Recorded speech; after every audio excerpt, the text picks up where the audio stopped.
Hello guys, welcome back to another video of Tech Avro. Hope you guys having a nice day.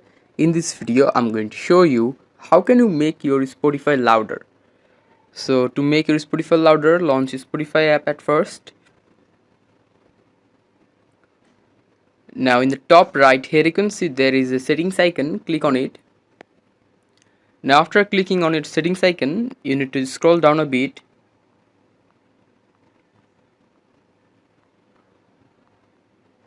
And after scrolling here you can see there is option which is equalizer.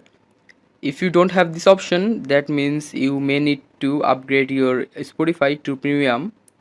So after that, just go to equalizer. Now click the top right, this turn on icon.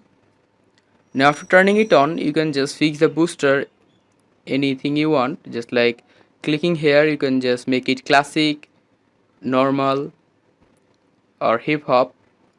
Then you can just make all this high as possible. And by this way, you can just make your Spotify louder. So guys, that's how you can make your Spotify louder. Hope you find this video helpful. If you find it helpful, then give a thumbs up and don't forget to subscribe Tech App Bro. Thank you so much for watching the video.